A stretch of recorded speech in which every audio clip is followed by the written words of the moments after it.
Hey, it's Clay Trader, and this will be a video chart on ticker symbol AZFL. We will take a look at the 30-minute time frame. Real quick, what do I mean by 30-minute in case maybe you're new to charts? Instead of each one of these candlesticks here representing 1 day's worth of price action, which is what you would normally see, each one represents 30 minutes. So while this here may look like several days worth of time, it's actually just today's price action broken down into 30-minute time slices.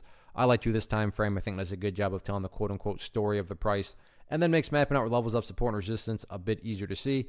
I've done this analysis on a pretty routine basis, including on Friday. So that's where the red and green line annotations are coming from. And another very nice day today, so definitely some updates need to be made. First thing I'm going to do, a little house cleaning. Go ahead and get rid of that line. Yeah, it pertains. It's just not relevant anymore. And as from a presentation standpoint, I don't want to have lines all over the place and risk causing clutter and confusion. First update comes based on a foundational principle in charting, and that rule states that when levels of resistance are broken and closed above, you want to see them act as support. So 0045 was a level of resistance going into today, but it was broken nicely. And then from the break right there, you can see the rest is history, that the price made a very nice move up. A little bit nearer term level of a support, and this is what I would call the ideal level. I mean, hey Clay, what would make this chart look the absolute strongest going forward?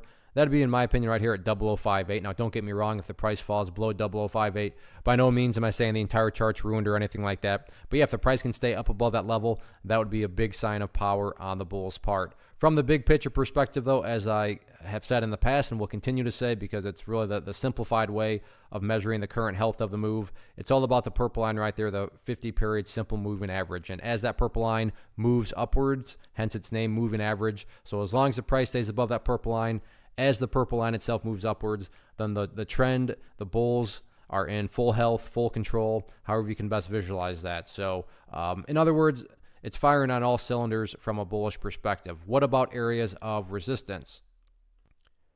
Pretty straightforward here. The party stopped today right around this point at 0065. Yes, I realize the price got up above 007, but I think if we're all being honest and objective, the main point of congestion, if you will, is right here. So, the price definitely struggled more so around 0065.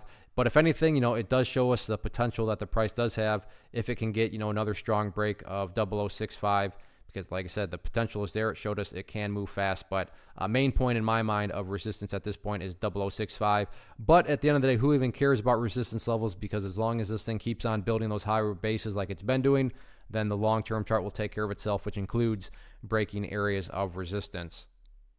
One of the biggest questions that I get is, hey Clay, how do you find the stocks that you trade? So what I've done is put together a free resource guide where I talk about the tools that I use to locate stocks that I find interesting and think may have potential. So if that sounds like something that could add value to you as a trader, then click on the image that is up on the screen right now and I will email you the guide. The guide itself is very short and to the point, and best part, it's completely free.